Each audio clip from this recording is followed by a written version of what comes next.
Hello, welcome to another episode of Constitutionalist Podcast. I am your host, Joseph M. Leonard. That's L-E-N-A-R-D. It looks French. It's not. It's Leonard without an O. Thank you for tuning in. As Graham Norton used to say on his show, let's get on with the show! Joining me today is Greg Varnau.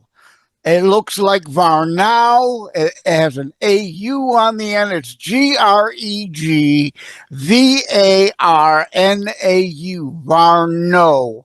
Or like in bar none, Varnau.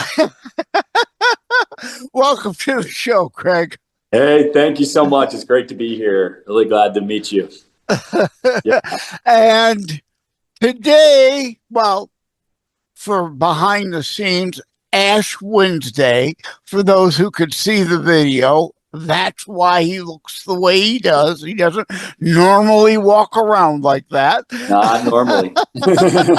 Definitely not normally. Today is a special day. Yep. Yeah, I've had health weeks in February of 2025. I had people on regarding health before that and after that.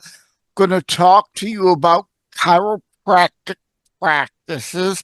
But before that, I want to get into your Everest climb. But before even that, where were you born and raised? Where are you now? How much time have you spent in prison for what? Yeah. For the record, he's laughing. That's a joke, people. Not a serious question, I see. But I can tell you if you want to know. No. So I was born in Santa Monica, California. My condolences. Yes, thank you. Thank you so much. Thank you so much. My parents felt the same way, so they moved out when I was 2 years old. So I never grew up in California. I grew up in Seattle. And, I was up there surrounded by mountains and beauty. I'm a nature boy at heart. I love to be outside. And now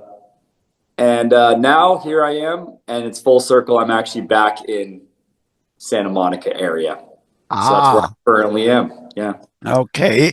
It is beautiful in California. It's just all that other stuff that goes on. Yeah, exactly. The sun's a nice friend to have down here.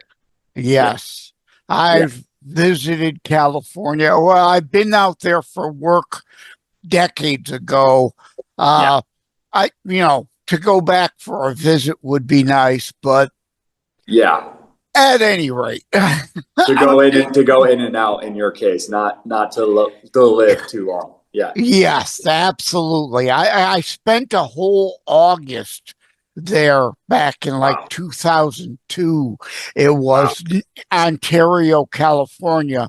I used to work for Kmart HQ, and we had a warehouse there. I was out there to work on the computers there. Yeah. But and I loved the time out there. That was great. Loved to be able to go up the mountain, up to Rancho Cucamonga. Beautiful. You'd be in the city and just a short drive up the side of the mountain. You're in horse country rather than car country.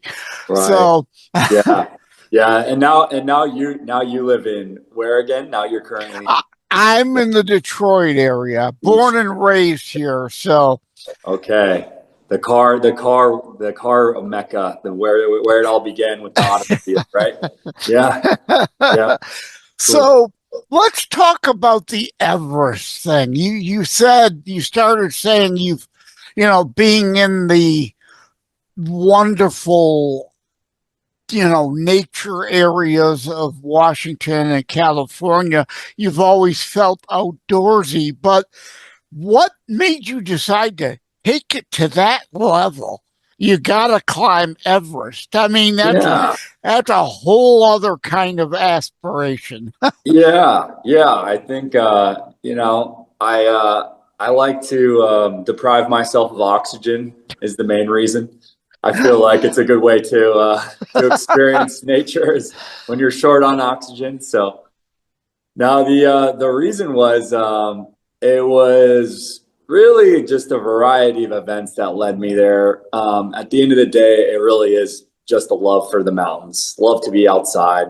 You know, everybody experiences, you know, connection with something greater than themselves in unique ways. And for me, in my case, it was being in nature was the way that I, you know, connected and experienced something greater than myself.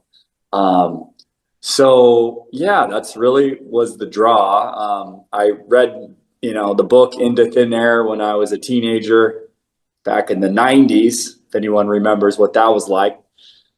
And I remember reading that book and it terrified me. It terrified me. I thought it was one of the scariest things I could imagine, being up that high without anyone around and running out of oxygen, getting caught in a storm. It's like that was like kind of like the worst possible thing I could imagine. Sounded very terrifying. And yet at the same time, it also sounded very intriguing. It just sounded like it captured my imagination. That story captured my imagination. So it was something that just sounded like a fantasy, like to be at the tallest point on the planet. And like, what is it like up there? You know, like, what is it like? What are the rocks like? What's the snow like? What's like you know, just so curious about everything. What are the people like? Yeah. I've been up into the Colorado Rockies, but yeah, I can't imagine being up much higher than that. Yeah. Yeah, it's one of those things. I mean, if you like the Rockies, it's like that's, you know, essentially I feel like each mountain has its own draw, you know, like doesn't matter how tall it is, there's something about the mountain that, you know, I think it has this magnetic quality to it that makes people curious and want to go, like what's up there, you know? Or maybe it's just me, I don't know, but I You know, think I think yeah. a lot of people have that temptation, but again, it's a whole other thing to take it to that level of, yeah, I'm going to do it. Yeah. Yeah, and the that was mostly just I consider that mostly like right place, right time. You know, a lot of what got me up there was luck, if you believe in luck, or you know, some might call it grace if you believe in grace. But that's really it was a wild road to get there. But I was originally was traveling and down in South America, and it all started when I met like these guys from the Netherlands, these Dutch climbers who were talking about their recent experience going up a really tall peak in Bolivia. And they described it as basically one of the most miserable experiences of their life. And hearing them talk about it, I could hear that he was saying it was miserable. Like that's what he was saying with his words. But there was something about it too, that the way he said it was that he loved it as well. He loved how miserable it was, if that makes sense. He loved how like the excitement and the adrenaline and the way he felt when he was up there is like he was miserable and also he felt so alive. Right. Yeah, very fulfilling that he was able to meet those challenges and live through it. I mean, there's a lot of abandoned bodies on the top of Everest. So Yeah. you've been there, you're back. Did you go as part of a team or?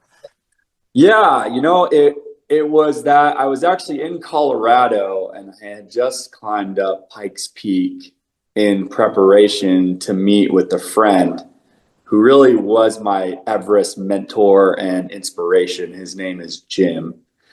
And he invited me to go on a climbing trip down in Ecuador. And I didn't really know exactly what I was doing with my life at that point. I was deciding the next steps.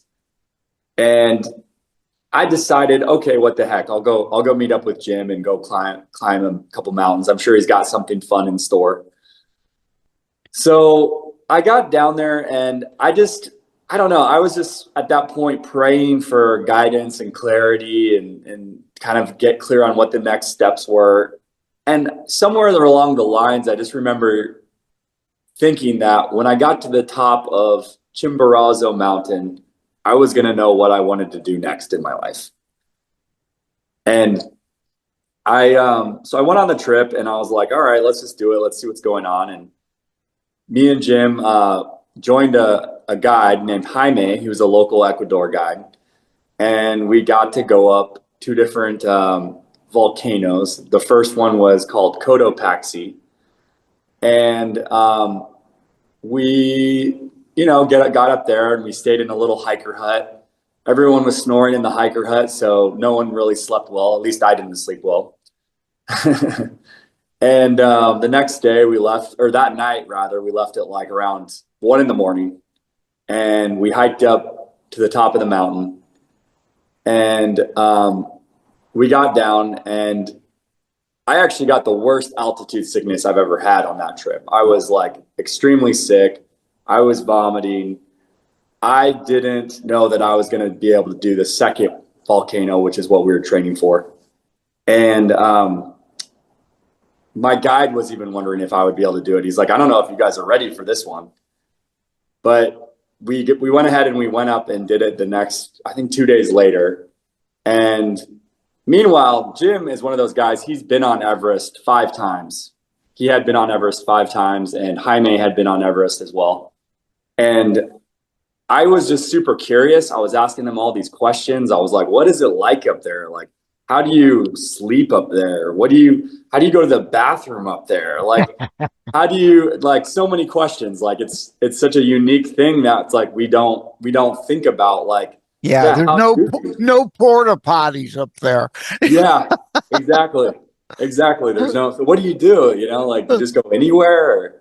And it was just wild. It was like, I was just so curious and wanted to learn more. And, in the back of my head, I was thinking, of course I want to go. I mean, like, if you ask anyone, like, do you want to see the top of Mount Everest? Like, take away all the risk and everything. Do you want to just check it out and see what it's like? Yeah, hopefully one day there'll be cable cars to take people like me up there. Yeah, exactly. Like, Hike? No, thanks. But a cable car? Sure, I'll go. yeah. And I got a joke with you. Even though your name is Varnau, you were an eager yes. But right? Yeah, exactly. In that case, I was a Varn yes. My audience knows I can't pass on the lame puns. So it's good. We love a good pun. Do you come from a medical family? Pivoting, obviously. Yeah. My dad is my dad does prosthetics and orthotics, and he's retired now, but so he did that for many years. And then my mom did mental health. She was like a therapist. So going into medicine, the medical fields of some kind was probably a path you thought was going to be your way early on then? Or no? It took me, it was actually, I think, early on, I knew I wanted to help people, right? Like, I knew I wanted to help people. And so it took me some time to know exactly what that was going to look like. But basically, I knew I loved to work with my hands. I knew I loved to help people. I was seeing a chiropractor at the time. It totally changed my life. And, basically I was like, yeah, I could do this. This is something I could see myself doing. So that's how it all kind of started. And so where did you school for that? So I studied over in California at Life West, it's called. It's in the Bay Area and this little city called Hayward, California. So right in the And heart of the Bay Area. So you have a successful practice going on in California now, I take it. I do. Yeah. I'm over in Venice, California. That's why I have the surfboard over there.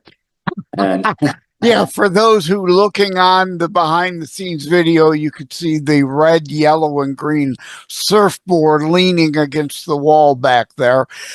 For the benefit of the 25 plus audio, we got to spell it out for them. Exactly. So you like to surf then, obviously, or it's just a prop. It's mostly a prop, but every once in a while I'll put it in the car. I had it out yesterday, actually. So, yeah, I do love to surf. I love to surf. I love being in the water. Yeah. I'm the exact opposite. I'm very much land oriented. Okay. So I don't even eat things out of tuna, sure, okay, but love swordfish when I tried it, but that's more like a steak. But fish, I like to joke, I don't even want the steak if they bathed the cow before it was slaughtered. Yeah. That's how much anti things from the water I am. Okay. Yeah. So you're you like the land animals as well.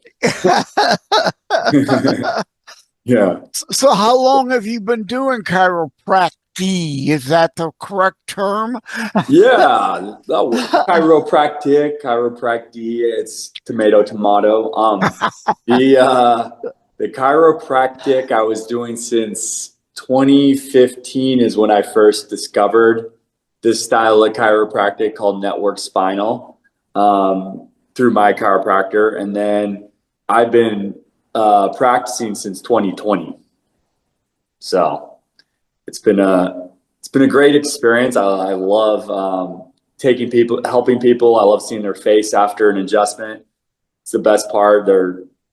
Sometimes they're like just blown away, and I really need like a little like camera on my collar so I can capture people's faces afterwards, because that's the funnest part to me. Yeah, I'm long overdue for an adjustment. My neck will pop occasionally a little bit on its own, but I'm in dire need. I had an auto accident when I was young, so as you would imagine, yeah, the things are screwed up. Yeah. Yeah, those auto accidents are no joke. Our body was not meant to stop suddenly at extremely fast speeds, So, but even people as a health maintenance thing, chiropractic, it makes sense, right? We need to remain loose and limber, especially now in our sedimentary type lifestyles of today. We don't get the exercise we used to, which would kind of more naturally keep us loose and limber. Yeah, absolutely. That's one of the first expressions I learned in chiropractic school was Wolf's Law, which states move it or lose it. So kind of sums it up right there. If you want to keep it going, keep your everything working, and just keep on moving, really. And there's certain ways we forget to move. So that's what the chiropractor's for, is to help you move those places that are stuck, basically. So, yeah.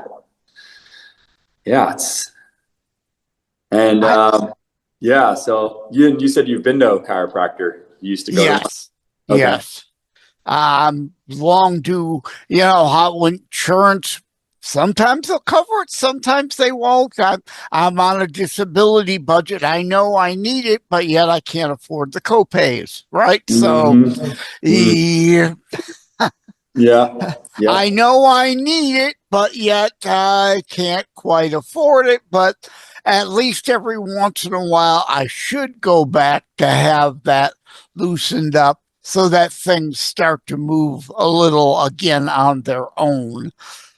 Yeah, it's one of those things. I feel like that I have thought about it again and again, is just like what a value and what a blessing it is when we're healthy.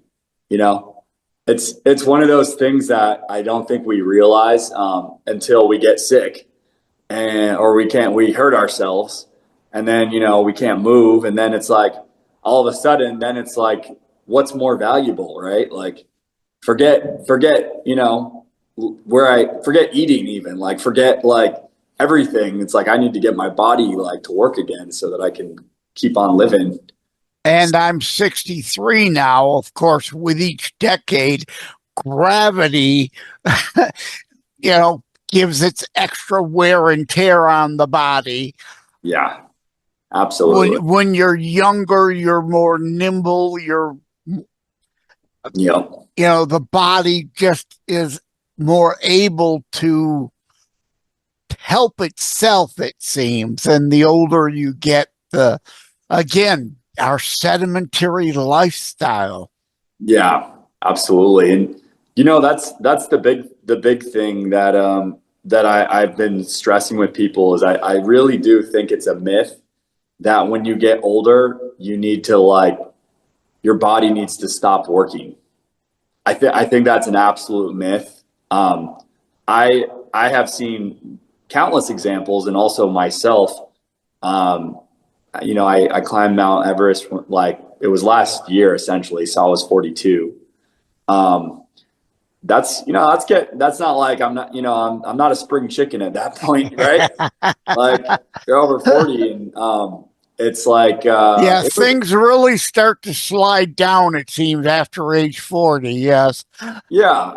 And I just don't think it has to be that way, though. I don't think it has to be like a major downhill slope where it's like you have to be resigned to being in pain or not being able to do stuff you used to love. And I actually my chiropractor, he's a role model for me because he's 59 now, and I hear him say like he and I believe him.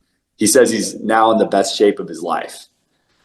And I don't know how he did it. I don't know exactly what it like. I still marvel at it, but I mean, he's moving really well for his age, and I feel like that's really what I want to communicate with people so that I can help others, with their lives move that well. So yeah, I got into IT before I went on disability. So indeed, 8 hours a day, mostly sitting in a cubicle. So yeah, that's not how we're meant to be as humans.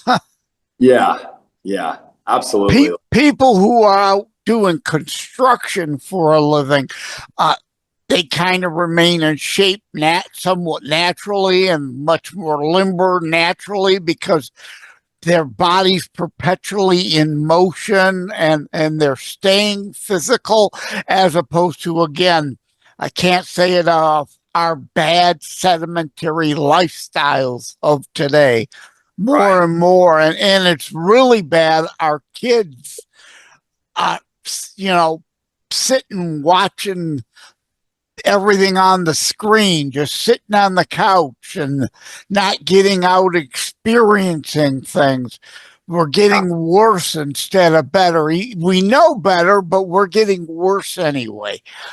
Yeah, absolutely. It's kind of this quiet event that's taking place in our life where we're all kind of getting more and more hooked on these little devices in our pockets and feeling like we can't live without them. And we spend so much of our life now kind of hunched over looking at these things and staring at them. Yeah. A good chunk of the day. And, between that and then our current like healthcare crisis with all the different rising cases of Alzheimer's and Parkinson's, and you got these kids like in, grade school with, diagnosed with ADHD and getting fed all these pills from such a young age. It's really I myself, when I go to the doctor next, got to talk to them about Parkinson's. I'm noticing involuntary movement in the right arm. It's like, okay, well, the longer you put something off, the only worse it's going to get. You need to have those discussions with doctors early on. And I was going to go somewhere, and I forgot where it was. Um, See, that's the other thing. Mom had dementia, and I'm getting more and more brain fog. And it's like I got to talk to them about that too. It's like, Mhm. is it just natural aging of, yeah, just to lose my train of thought, or is that something worse? Mhm. Yeah, right. Yeah, exactly. Those are good questions. And how can I help it or whatever? Exactly. How can I help that? Yeah. Yeah, because the longer we wait, the worse. Oh, I remember what it was now. Like the movie Wall-E. Yeah. Remember the little robot, right? We go off the planet on ships, and then everybody's on remote controlled uh, uh, uh, little lounger chairs, and we get fatter and fatter and fatter again because of loss, no mobility, no exercise, sedimentary. I mean, that movie kind of sums it up, the reality. But yet again, we have these warnings, but we don't learn. Yeah. Yeah. Absolutely. Yeah. It's they're hopefully we get and then we get these reminders every once in a while, which is always helpful. But so hopefully it's not one of the negative reminders with our body yelling at us or whatever. But it certainly is becoming more and more common, I think, these days. So you've Yeah. been to Everest. Yeah. Is a trip on SpaceX to the moon next? How are you going to get any higher, right? Yeah. Yeah, exactly. And that's a great question. It was funny because when I was up there on my summit day, I was with my Sherpa guide. His name's Sonam. And to answer your question from earlier, I was part of a climbing team with this climbing company called IMG, which is International Mountain Guides. They're based up in Washington State as well. And Sonam and I were going up the mountain. We were going up the ridge, doing the last final stretch. And at one point, he stopped. He just took a pause. And there are these couple guys behind us. This one guy, and I think he had two Sherpas with him. And so they were waiting for us. So I saw Sonam like wave these guys forward. And sure enough, these guys passed us on the rope, went ahead of us. As he You're went by, going too slow, right? Move yeah, out of the way. yeah. If he had a horn, he probably would have honked at us. He would have given us some kind of signal. But as he was walking by, I looked at his arm and I was like, I saw it. It said NASA. He had a NASA patch on his arm. And so again, I was just like, that's interesting. And so we kind of continue up. Me and Sonam continue up.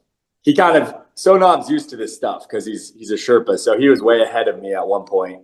And he looked back at me. I'll never forget him because every time he looked back at me, he always looked surprised that I was that far behind him. And he looked back at me with this curious face, like, "What are you doing?" And then he'd be like, "Come Slacking. on." You're a slacker. Yeah. He just was always like, "What are you doing? Why are you?" He's like, "Come on." He'd always be like with his hand, "Come on." And it used to make me laugh because it was like, I was like, dude, like I'm not up here all the time. Like this isn't the easiest thing for me in the world. But eventually I listened to him. I'm like, okay, I'll keep coming. All right, Sonam.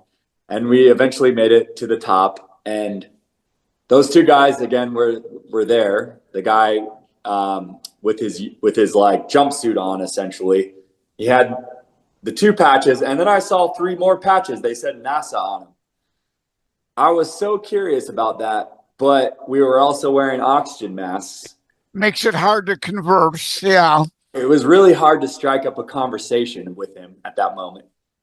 But I was very curious. And eventually, when I got to the bottom, back down to base camp, I asked my guide about it. And Everest can be kind of a small world at a certain point. So basically, I found out which guiding company he was with and talked to the guy who was in charge. And he said, sure enough, that guy was about to go blast off with, I think they're called Blue Origin. Yeah. The Jeff Bezos Yeah. thing. he was going to blast off to do a flight or into the outer orbits shortly after. There's Elon, SpaceX, there's Blue Origin, Bezos, and there's Virgin Atlantic. I can't think of his name. Yeah, that guy.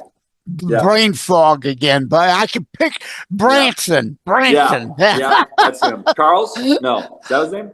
Branson, I don't. Yeah, whatever, Branson. Okay. Yeah.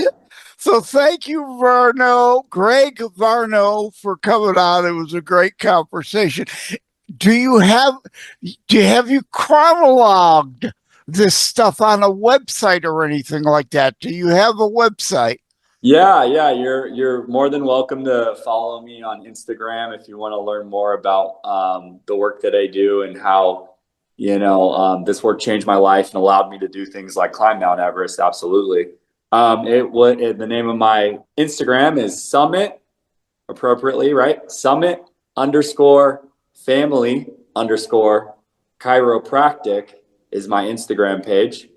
And then my website is the same, summit-family-chiropractic.com. And I love to hear from you, love to hear anyone's feedback. They'd like to learn more about anything, just feel free to reach out on Instagram, and I'd love to be in touch.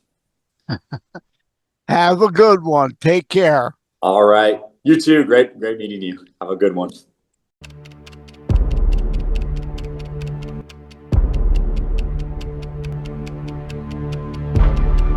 Life can be like an amusement ride, but not always amusing. Roller coasters, the life kind. Now available on Amazon.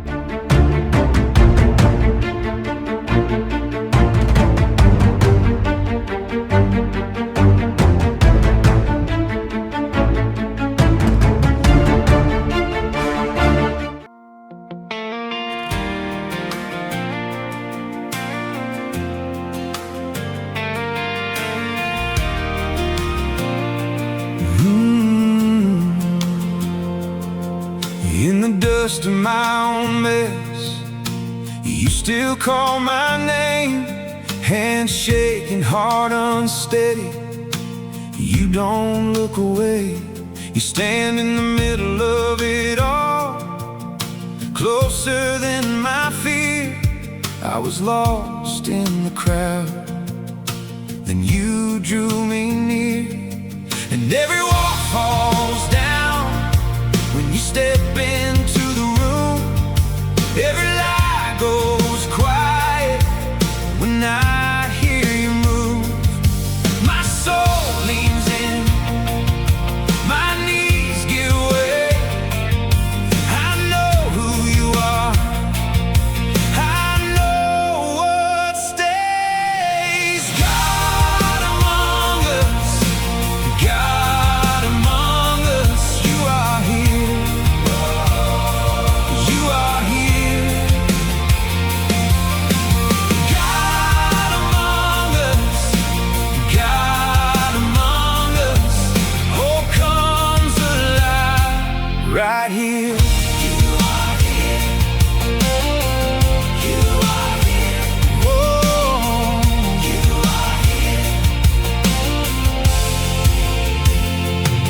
You touch the broken table, you touch the bent and bruised. The morning finds the ashes and they bloom for you. You hold the names I can't say, you carry what I hide. When I'm too weak to stand up, you keep me alive.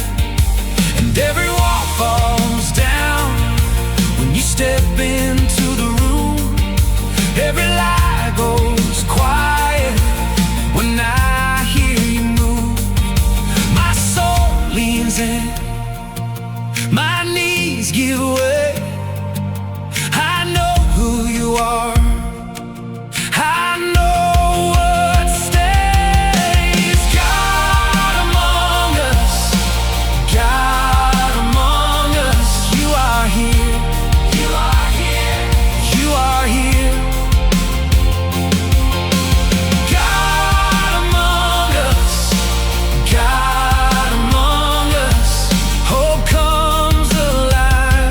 right here. You are here. You are here. Oh, you are here. Savior in the shadows, King with nail-scarred hands. You don't run from my ruins. You rebuild the land here in the ache, here in the blaze. I lift my voice and I keep saying, God among us, God among us. You are here, you are here, you are here. God among us, God among us. Hope comes alive right here. You are here. You are here.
Does God still speak today? He is in everything, in every way. In the growing trees, in every bird that chirps, dewdrops glistening, whispering in every breeze. Those all his works. Real question is, are you listening?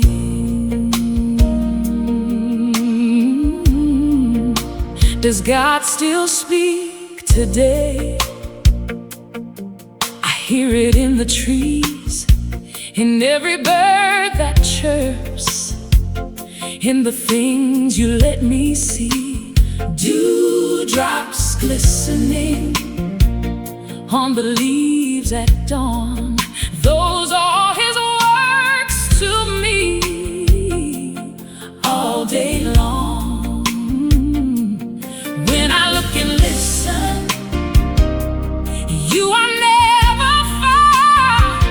Every little living thing says who you are. He is in everything. He is in everything. He is in every way. He is in every way. In every breeze that moves, in every heart that wakes. He is in everything. He is in everything. In the growing trees, in the line of the sky, in the tiny sparrow cutting through the light. What I thought was small turns and speaks so loud. You are here around me now. You are here right now. When I look and listen, you are never far. Every little living thing says who you are. He is in everything. He is in everything.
It may be in metaphors, as riddles, in rhyme. He is speaking. Are we still listening in these fallen times?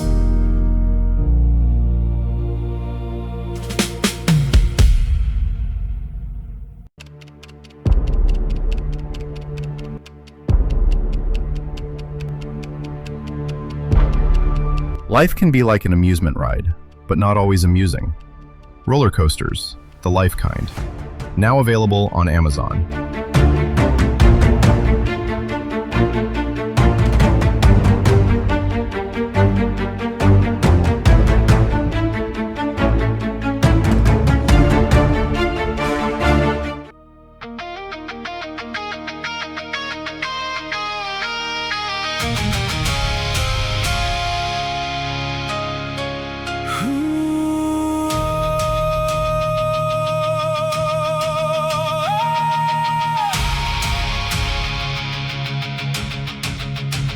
Since the cross was raised on Calvary's hill, men have stood on corners crying, "End is nigh."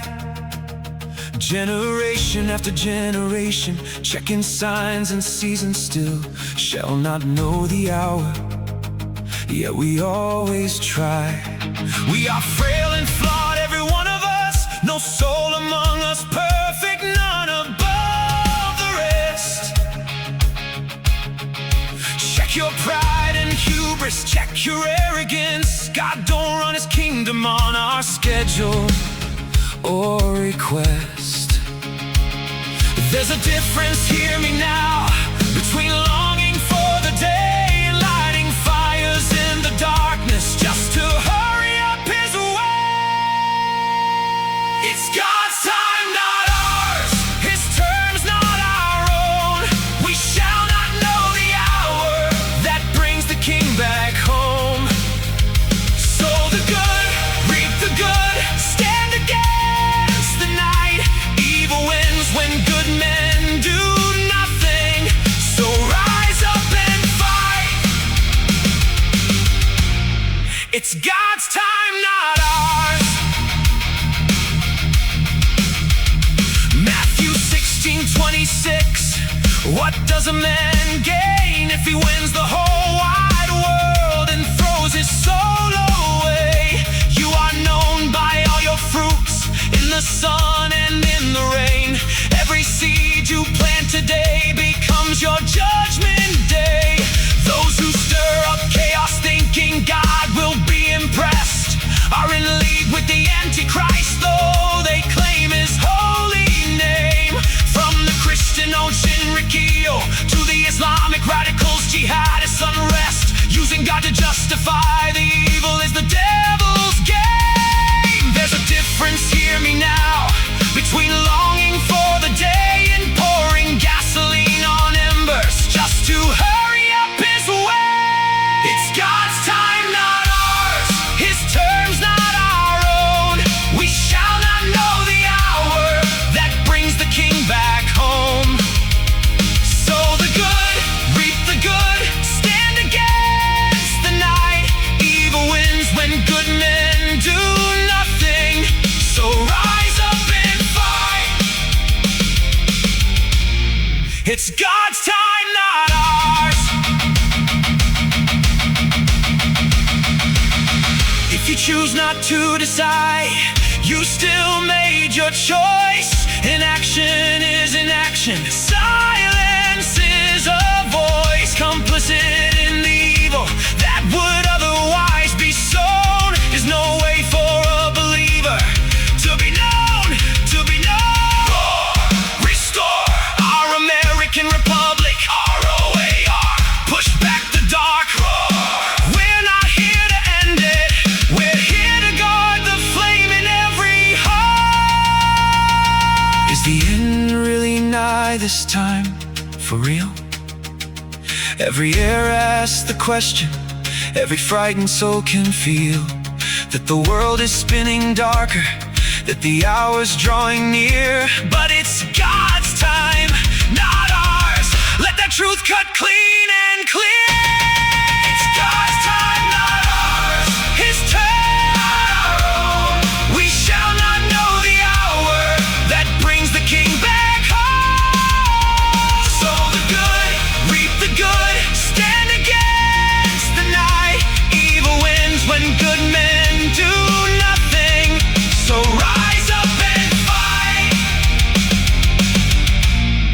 It's God's time, not ours.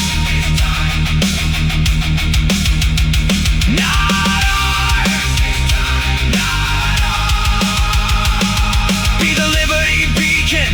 Reflect God's lighthouse shine. Sow to reap. Sow to reap. Known by your fruits.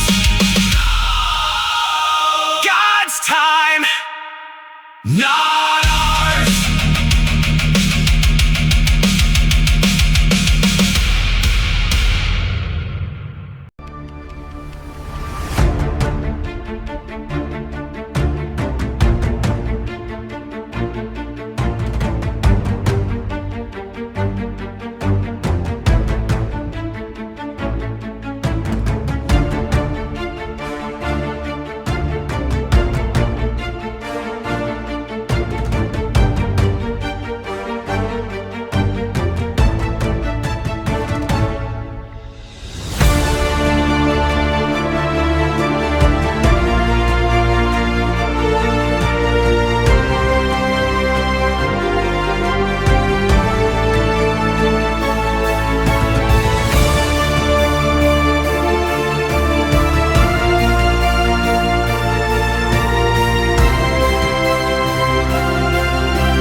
Hectic living.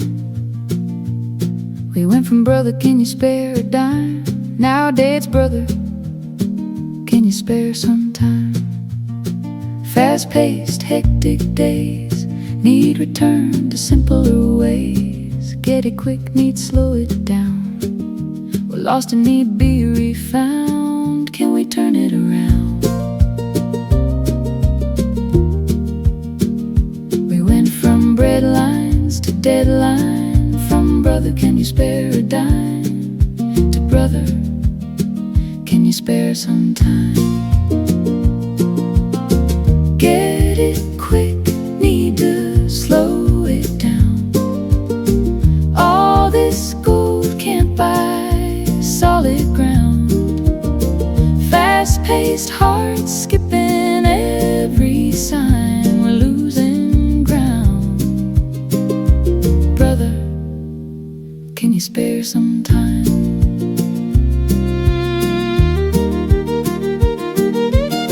Screen glow midnight, eyes still wired, chasing every little fire. But the hot chocolate's gone cold. The kids outgrown, and we missed it, scrolling on our phones. Get it quick, need to slow it down. All this gold can't buy solid ground.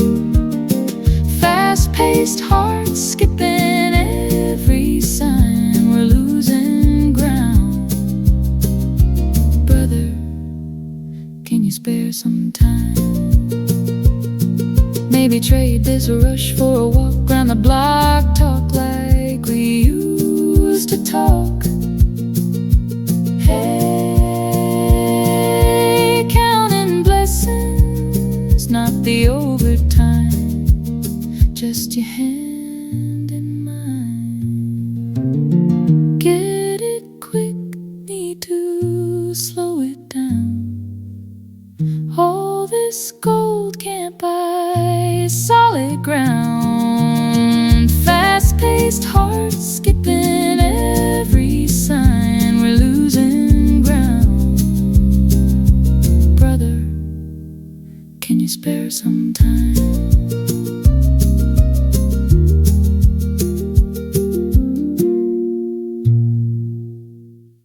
Like and subscribe to Constitutionalist Politics Podcast and share episodes. We need your help. Thank you for having tuned into another Constitutionalist Podcast show. I really appreciate that you stopped by. Again, please like, share, subscribe. We need you to help spread the constitutionalist movement. Thank you again. Take care. God bless. Love you all.